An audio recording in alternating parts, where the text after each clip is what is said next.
بسم اللہ الرحمن الرحیم الحمد للہ رب العالمین والصلاة والسلام علی اشرف الانبیاء والمرسلین وعلی آلہ وصحبہ اجمعین اما بعد اعوذ باللہ من الشیطان الرجیم بسم اللہ الرحمن الرحیم الرجال قوامون علی النساء بما فضل اللہ بعضهم علی بعض وبما انفقوا من اموالهم فالصالحات قانتات حافظات للغيب بما حفظ الله واللاتي تخافون نشوزهن فعظوهن واهجروهن في المضاجع واضربوهن فإن أطعنكم فلا تبغوا عليهن سبيلا إن الله كان عليا كبيرا صدق الله مولانا العظيم.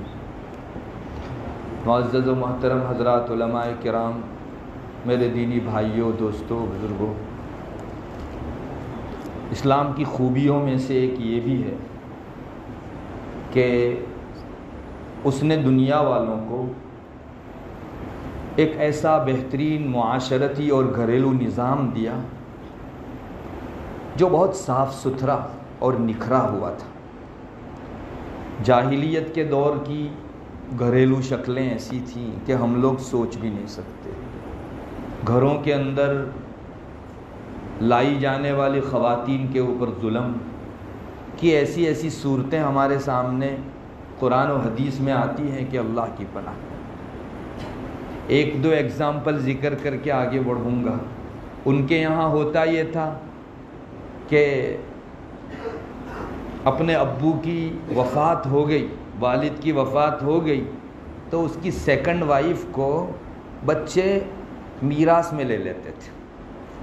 جیسے باندیاں اور غلاموں کو لیا جاتا تھا، ویسے والد کی جو سیکنڈ وائف ہوتی تھی تو اس کو میراث میں چلاتے تھے. ہم بچوں کی میراث میں ملی ہے. اللہ تعالیٰ نے باقاعدہ رد فرمایا، یا ایھا الذین آمنوا لا یحل لکم ان ترثوا النساء کرہ.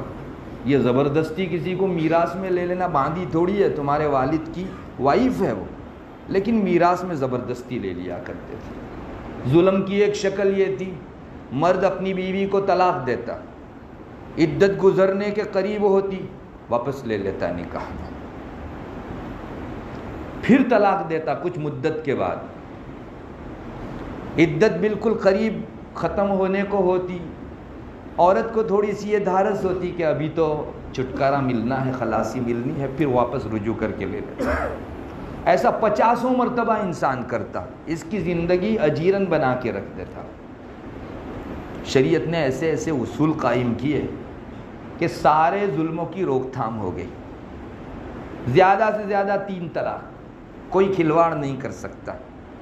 خواتین کی عزت سے، ان کی ناموس سے، ان کی عصمت سے، ان کا جو سیلف ریسپیکٹ ہے اس سے کوئی آدمی کھلواڑ نہیں کر سکتا. اور پھر گھروں میں اپنے اور پرایوں کے بیچ رہنے کے لیے ایسے اصول اس نے قائم کیے کہ الحمدللہ آج قسم کھائی جا سکتی ہے ان اصول کے اوپر اگر کوئی گھرانہ چلے تو انشاءاللہ ناچاقی اور نااتفاقی کی کوئی خبر سننے کو نہیں ملے. اسلام نے ایسا صاف، شفاف، نکھرا ہوا اور ستھرا ہوا نظام پیش کیا. دنیا حیران ہے کہ اس درجہ باریکی کے ساتھ گھریلو نظام پر بھی اسلام روشنی پھینک سکتا ہے. جیسے اس نے عبادتوں کا امتیاز پیش کیا، اس کا اختصاص پیش کیا دنیا کے سامنے. ہمارے جو عبادت کے طریقے ہیں، دنیا پانی بھرتی ہے اس کے سامنے عبادت کے ان طریقوں کو اپنانے میں. آپ دیکھ لیجئے دوسرے حضرات جنہیں اللہ رسول کی تعلیمات سے حصہ میسر نہیں، ان کی تعلیمات، ان کی عبادتوں کے کیا طریقے ہیں. اللہ کی پناہ، انسانیت شرم سے جھک جاتی ہے ایسے طریقے. تو اسلام نے صرف عبادتوں کے اچھے طریقے دے کر دنیا میں کھلبلی نہیں مچائی، بلکہ معاشرتی نظام کے اندر بھی اس نے ایک انقلابی کارنامہ انجام دیا. عرب کا وہی جاہلیت کے دور کا برا معاشرہ اتنے پاکیزہ معاشرے میں تبدیل ہو گیا کہ ماشاءاللہ کسی گھرانے میں ظلم نہیں تھا. مگر اسلام جتنی شفافیت کے ساتھ یہ معاشرتی اور گھریلو نظام قائم کرتا ہے، ہمیں اس بات کا بھی بڑے افسوس کے ساتھ اعتراف کرنا پڑتا ہے کہ اسی درجہ ہمارے گھروں کے نظام میں درہمی برہمی. دیکھ لیجیے آج گھر گھر آگ لگی ہوئی ہے. اسلام کے اصول کو جو اہمیت حاصل ہے اور اس کی وجہ سے جو معاشرہ تشکیل پانا چاہیے، اس سے الٹا ہمارے گھروں کے اندر جنگ، لڑائیاں، ان رسپیکٹ، ایک دوسرے کے مقابل پارٹی بندیاں، یہ سب چیزیں پنپ رہی ہیں. کیوں؟ اس کی سچی وجہ یہی ہے کہ اسلامی اصول سے ہم لوگ ناواقف و جاہل ہیں. ایک مسلمان اس بات کا تو فکر کرتا ہے کہ میری نماز میں کون سی چیزیں فساد لانے والی ہے، میرا روزہ کس چیز سے خراب ہو جاتا ہے. حج میں جانے سے پہلے کیمپ لگتے ہیں، آپ نے دیکھے ہوں گے. ماشاءاللہ ایک آدمی کئی کیمپوں کے اندر شرکت کرتا ہے کہ میری حج والی عبادت خراب نہ ہو. لیکن نکاح بھی عبادت ہے. کیا ہم نے نکاح کے لیے کوئی کیمپ منعقد کیا؟ کیوں؟ نکاح کے لیے اللہ تبارک و تعالیٰ کے احکام نہیں ہیں، اس سے سیکھنے کی ضرورت نہیں ہے. میں تو کہتا ہوں حج کے لیے جس درجہ ضروری ہے اس درجہ آپ کے لیے نکاح کے اندر بھی اس کے موٹے موٹے اصول کا جاننا تو کم سے کم ضروری ہے. کیوں کیمپ قائم نہیں کیا جاتا؟ کیوں تعلیمات کے سلسلے میں ہم لوگوں کی پیاس سامنے نہیں آتی؟ کوئی دلہا جا کر کسی مول صاحب کو یہ نہیں کہتا کہ بحیثیت بیوی کے میرے ذمے میں آنے والی دلہن کے کون سے حقوق ہیں، مجھے بتاؤ، موٹے موٹے حقوق تو بتاؤ. علماء نے فرمایا ہے کہ آدمی جب تک نکاح کیے ہوئے نہیں تھا بیوی کے موٹے موٹے یا تفصیلی حقوق کا جاننا اس پر فرض نہیں تھا، مگر آج شادی کر کے اس نے بیوی کے ساتھ ایک رشتہ نبھایا تو اب بیوی کے موٹے موٹے حقوق کا جاننا اس پر فرض عین ہے. طلب العلم فریضۃ علی کل مسلم صرف مسجد، نماز اور روزے اور زکوٰۃ کی حد تک نہیں ہے، یہ بھی اسلام کا اٹوٹ حصہ ہے. اس کو کوئی اسلام سے خارج نہیں کر سکتا. اور مجھے معاف کریں، ہماری معاشرتی زندگی میں ہم نے نکاح کے اصول برتے نہیں، اسی وجہ سے آج دشمنوں کو ہمت ہو رہی ہے کہ وہ نکاح کو اسلام سے خارج کر کے ایک معاشرتی اور سماجی چیز بنا دیں. UCC کیا ہے؟ کیوں ان کو جرأت ہو رہی ہے، دلیری ہو رہی ہے؟ ہم نے برتنا چھوڑ دیا. تو جب برتنا چھوڑا تو لوگوں نے سمجھا کہ یہ ایک معاشرتی سماجی چیز ہے، آپس میں بیٹھ کے ٹیبل کے اوپر اصول بنائے جائیں اور اس کے اوپر معاشرے کو چلایا جائے، کمیونٹی کو آگے بڑھایا جائے. ہمارے برے کرتوت نے ان کو حوصلے دلائے، گھروں کے مظالم ان کے سامنے گئے، ہماری خواتین ان کے در کے اوپر جا کر دروازہ کھٹکھٹانے لگی اور بڑی تعداد کے اندر ٹولوں کی شکل میں جانے لگی. تو پھر انہیں ہمت ہوئی کہ اچھا اسلام اتنا تہی دامن ہے اور اس کے دامن میں ایسے موتی اور اصول ہی نہیں ہے جو ہمارے پاس یہ ٹولہ بن کے آ رہی ہے، لاؤ ان کے لیے ایسے اصول جو اینٹی اسلام. تو اگر کچھ حالات پیش آتے ہیں تو اس کے پیچھے اسباب بھی ہوا کرتے ہیں.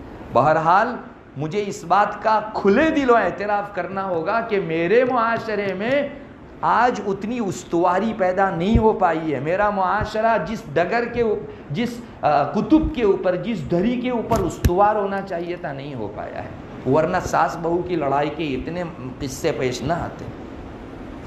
میاں بیوی کے درمیان میں ابھی کمیونیکیشن ہی نہیں ہو رہا ہے، اتنی مدت ہو گئی، اب بھی دونوں ایسے جی رہے ہیں گویا ایک اجنبی پارٹنر ہے. کیوں؟ سچی بات یہ ہے کہ ہم لوگ اسلامی اصول سے ناواقف.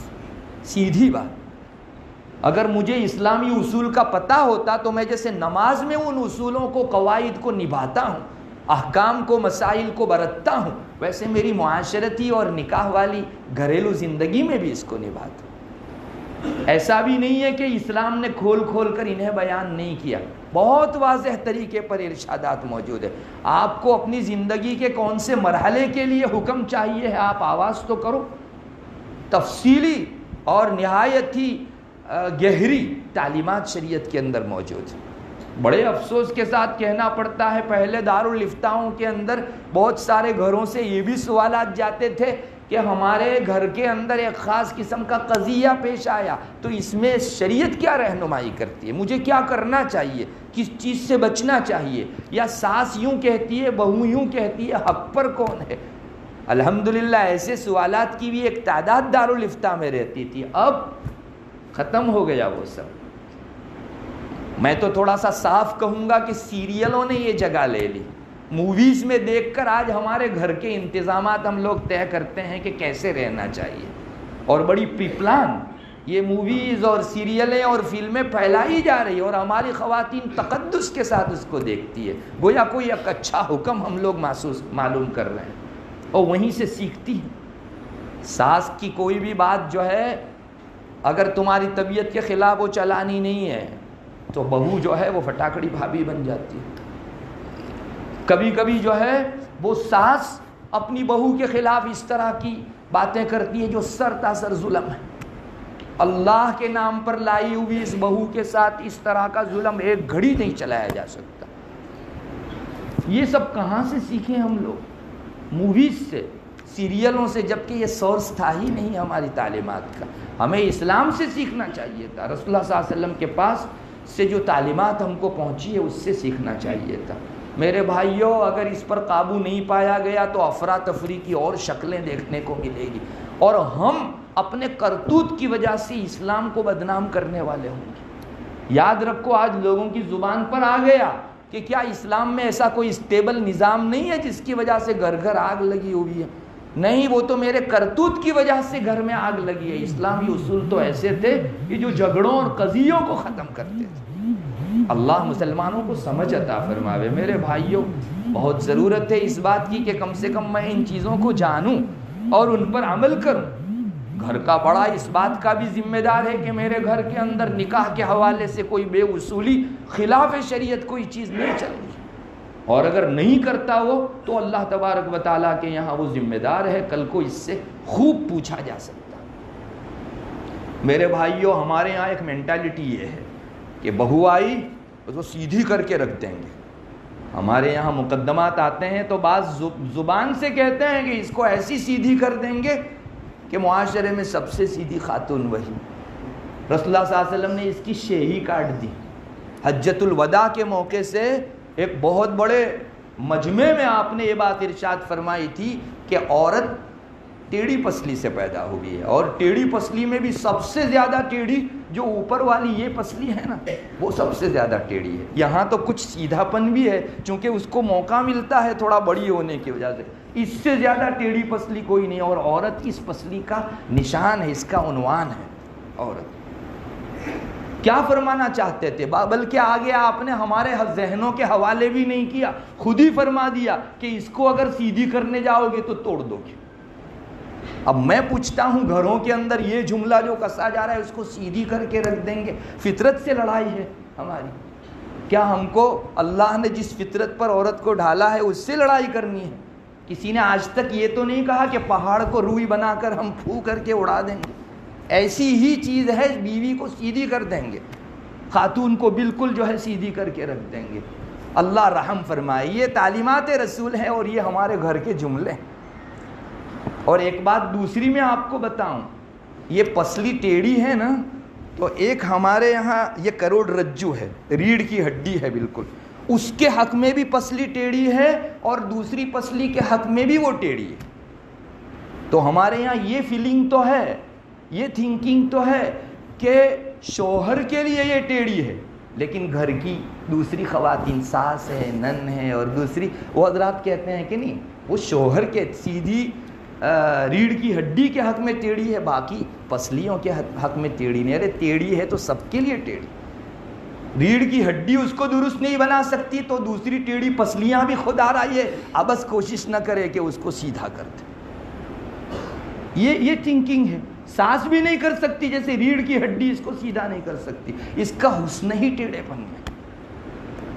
تو پہلی بات تو یہ صاف کر لینے کی ضرورت ہے کہ اس کو سیدھا کرنا اینٹی اسلام تھنکنگ ہے۔ آپ منع فرماتے ہیں کہ سیدھا کرنے جاؤ مت، توڑ دو گے تم اس کو، اور ٹوٹتی ہے خوب پسلیاں معاشرے کے اندر۔ دوسرے نمبر پر پوچھنا یہ ہے کہ آپ کون سے درجے کی سیدھی کرنا چاہتے ہیں؟ چلیے، تو کہتے ہیں اخلاق، ادب، رسپیکٹ ان سب چیزوں کے اندر برابر رہے۔ ٹھیک ہے، بہت اچھا خیال ہے، لیکن ہم بد اخلاقی کے راستے سے کسی کے اخلاق کو درست کر سکتے ہیں کیا؟ بے ادبی کا سہارا لے کر کسی کو کبھی ادب دیا جا سکتا ہے؟ ساس کے مستقل تانے اور نن کی مستقل بوچھاریں، بارش، اس کے اوپر، یہ اس سے سیدھی ہوگی، اس سے تو اس کے دل و دماغ کے اندر عداوت کا جذبہ بپا ہوگا، اور وہ کل کو آپ کے خلاف ایک محاذ بنا کر کھڑی ہو جائے گی، جیسا کہ دیکھنے کو ملتا۔ بعض کہتے ہیں کہ نہیں، ہمارے گھر کا جو رہن سہن ہے، ہمارے گھر کا جو طرز زیست ہے، رہنے کا جو ایک انداز ہے، اس کے مطابق اس کو ڈھالنا ہے۔ تو اللہ کے واسطے اس کو وقت تو دیجئے، یہ 20 سال 22 سال ایک اپنے گھرانے کے خاص انداز سے جی کر آئی ہے، آپ یہ چاہتے ہیں کہ آنن فانن وہ آپ کے گھر میں ڈھل جائے، یہاں کے اصول کے مطابق ہو جائے؟ بہت غلط خیال ہے، ہم وقت نہیں دیتے۔ ارے میں تو کہتا ہوں 1 سال 2 سال نہیں، 5-10 سال میں بھی اگر وہ یہاں کے ماحول کے مطابق 100% ڈھل جائے تو اس کا نصیب ہے۔ وقت دو اس کو۔ ابھی ایک مرتبہ غلطی ہو گئی اور جو صبح سے آسمان سر پر سانس نے اٹھایا، شام تک بک بک بک بک لگ لگ لگ تک، اللہ تعالیٰ کی پناہ۔ یاد رکھو یہ ایک خاتون پر ظلم ہے، اور رسول اللہ صلی اللہ علیہ وسلم نے بڑا زبردست حوالہ دیا ہے، استحللتم فروجہن بکلمات اللہ، تم اس خاتون کو اللہ کے کلیمے سے حلال کر کے لائے ہو، ایک بہت بڑی ذات کی نسبت سے لائے ہو، ظلم کرو گے تو وہ پوچھنے والا ہے، وہ سوال کرنے والا ہے۔ اخذتموہن بعہود اللہ، یہ ایگریمنٹ کسی پی ایم سی ایم کے نام پر نہیں ہوا ہے، اس رب کے نام پر ہوا ہے جو سب کچھ کر سکتا۔ اس کا قصور یہی ہے کہ یہ تنہا ہے، یہاں اپنے گھر کے سارے لوگوں کو آپ کے لیے چھوڑ کر آئی ہے، تو اس کا تقاضا تو یہ تھا کہ ہم ہمدردیوں کے پھول بھی چاہتے اس کے لیے، یہ تو ہوا نہیں ہم سے، اور گھر کے سب لوگ اس کو مختلف قسم کے تانے، اور مجھے معاف کرے اب تو سانسیں مارنے بھی لگی۔ بعض کیسز ایسے بھی ہم نے سنے کہ تھپڑ مار دی۔ کیا حق پہنچتا ہے آپ کو اس خاتون کو مارنے کا؟ روایتوں کی روشنی میں کہا جا سکتا ہے کہ اللہ تعالیٰ کو سب سے زیادہ غصہ اس وقت آتا ہے جب ایسے شخص پر ظلم کیا جاتا ہے جس کے پیچھے بولنے والا کوئی نہ۔ اللہ کا غصہ ڈبل ٹرپل ہو جاتا ہے ایسے موقع پر۔ کیوں مارتے اس کو؟ بعض مرتبہ چوکیں ہو جاتی ہیں، پھر یہ سدھار بھی لیتی ہیں، لیکن چوک ایک ایسا نصیبہ بن جاتی ہے کہ آخر تک اسی کا تانا دیا جاتا ہے۔ یہ بھی بے اصولی ہے۔ میں نے قرآن کریم کی آیت سنائی، اس میں ایک ٹکڑا ہے فَإِنْ أَطَعْنَكُمْ فَلَا تَبْغُوا عَلَيْهِنَّ سَبِيلًا، اگر وہ تمہارا کہنا مان لے، ایک مرتبہ بے راہ روی سے سیدھے راستے پر آ جائے، تو اب اس کو خامخواہ سناتے مت رہو، پچھلے عیب کو لے کر، نقص کو لے کر اس کو کوریدتے مت رہو، لیکن ایک ٹیس آتا ہے گھر والوں کو کہ تو نے تو ایسا کیا تھا، ارے تم نے کیا کیا تھا وہ بتاؤ، تمہاری ہسٹری اللہ کھلوا دے سب کے درمیان۔ ایک حدیث میں آپ کو سناتا ہوں، گھر کے افراد کو جو بہو پر ظلم کرتے ہیں، بہت زیادہ یہ لگنے والی چیز ہے۔ روایتوں کا خلاصہ، روایتوں میں آتا ہے جس کا خلاصہ یہ ہے کہ اگر کسی شخص کو ایسی چیز کو لے کر تانا کیا گیا، تانا مارا گیا کہ جس سے وہ اپنے رب کے حضور توبہ کر چکا تھا، ایک ایسا جرم جو اس سے سرزد ہوا، آپ نے اس کو لے کر تانا مارا اس کو، لیکن وہ اپنے اور اللہ کے درمیان اس جرم سے معاملہ صاف کر چکا تھا، توبہ کر چکا تھا، تو روایت میں آتا ہے کہ یہ تانا مارنے والا جب تک اس جرم میں مبتلا نہیں ہوگا اس کی موت نہیں آئے گی۔ یہ کسی ولی بزرگ نے نہیں فرمایا ہے، حضرت نبی کریم صلی اللہ علیہ وسلم کا ارشاد۔ تو ہم لوگ اپنے لیے کتنی برائی کا سامان کر رہے ہیں کہ کسی کو تانا مار کر تھوڑی دیر کے لیے زبان کا چٹخارا اور دل کا ٹیسٹ تو ہو جائے گا، لیکن ہم اپنی عاقبت خراب کر رہے ہیں، بلکہ جیتے جی ہمارے فیوچر کو آگ لگا رہے ہیں۔ اس لیے مت کیجئے خاتون کے ساتھ اس طرح، نرمی کا برتاؤ کیجئے، انشاءاللہ یہ آپ کے لیے بچ جائے گی، بچ جائے گی۔ میں ایک دوسری بات آپ سے کہوں گا، ہمارے گھروں میں 2 پیمانے رہتے ہیں، 2 پیمانے۔ میری بیٹی شادی کر کے جس جگہ گئی ہوئی ہے، وہاں اپنی بیٹی کے لیے میں چاہتا ہوں کہ کوئی اس کو کچھ نہ کہے، چاہے بے وصولی کے انبار لگا دے، اور یہاں اس بچی سے ذرہ برابر ہوا تو میں برسوں اس پر۔ یہ 2 پیمانے ہیں، وَيْلٌ لِّلْمُطَفِّفِينَ الَّذِينَ إِذَا اكْتَالُوا عَلَى النَّاسِ يَسْتَوْفُونَ وَإِذَا كَالُوهُمْ أَوْ وَزَنُوهُمْ يُخْسِرُونَ۔ 2 پیمانے والوں کے لیے ہلاکت ہو کہ اپنوں کے لیے الگ پیمانہ اور دوسروں کے لیے الگ پیمانہ۔ یہ بہت بری چیز ہے، قرآن نے لتاڑا ہے ایسے لوگوں کو۔ اس لیے 2 پیمانے مت رکھو، بلکہ دستور یہی ہے۔ تھوڑا سا ڈیپ میں اتر کر آپ کو بتا دوں، آپ اپنے یہاں بہو کو جیسا رکھو گے آپ کی بیٹی کے ساتھ اس طرح کا معاملہ ہوگا. پھر کسی اور کو کوسنے کی ضرورت نہیں ہے. میرے کرتوت پر مجھے رونا ہے. میں اگر اپنی بیٹی کو اس کے سسرال میں خوش دیکھنا چاہتا ہوں تو کسی کی لائی ہوئی بیٹی کو اپنے گھر میں خوش رکھوں. دستور ہے. اللہ تبارک و تعالیٰ معاشرے کو خوشیوں سے بھر دے گا. میرے بھائیوں، اگر ایک مرتبہ ہم لوگ اصول اسلام کے اوپر آ جائیں. کیا حیثیت ہے دنیا کے بنائے ہوئے فارمولاز کی اور فلسفوں کی. ہم لوگ آج بڑے افسوس کے ساتھ کہنا پڑتا ہے کہ ہمارے گھریلو قضیوں کے لیے پنڈتوں سے سوال کرتے ہیں. ویب سائٹوں کے اوپر مسلمان خواتین پوچھتی ہیں کہ میرے گھر کے اس قضیے کو اور اس لڑائی کو اور اس تنازع کو حل کرنے کی شکل کیا. وہ آدمی جس کے دل میں ایمان نہیں وہ آپ کو یہ باریکیاں سکھائے گا، احکام اسلام سے آپ کو واقف کرے گا. شرم سے سر جھک جاتا ہے اور سامنے والے کو جو فیلنگ ہوتا ہوگا ہم اسلام کی بدنامی کا ذریعہ بنتے ہیں. یہ میرے پاس اسی لیے آئی کہ اس کے مذہب کے اندر اس قسم کی کوئی تعلیم موجود نہیں. اللہ کے واسطے آپ اسلام کے لیے اگر نیک نامی کا ذریعہ نہیں بنتے تو بدنامی کا ذریعہ بھی تو بدنامی ہے. میرے بھائیوں، نکاح کا موقع ہے، ویسے خوشی کا موقع ہے، لیکن یہ کچھ دل کے پھپھوڑے تھے جو آپ حضرات کے سامنے ذکر کر دیے. ہم اپنوں میں نہیں کہیں گے تو اور کہاں کہہ سکیں گے. اور یہ ٹھنڈے لہجے کے اندر کہی جانے والی بات نہیں ہے. منکرات کی اصلاح جو ہے وہ نشتر سے ہوتی ہے. اس لیے اگر اس موقع کے اوپر آپ حضرات کو کچھ عجیب لہجہ لگا ہو تو معذرت خواہ ہوں، لیکن ایک درد مندانہ اپیل کرتا ہوں اللہ کے واسطے نماز میں جیسے ہم اسلام کو فالو کرتے ہیں اپنی معاشرتی زندگی میں بھی اسلام کی پیروی کیجیے. اللہ تبارک و تعالی ہمارے معاشرے کو نمونہ عمل بنا دے گا اور سارے لوگوں کے بیچ ہمارا سر اونچا رہے گا. اللہ تعالیٰ توفیق بخشے. وآخر دعوانا الحمدللہ.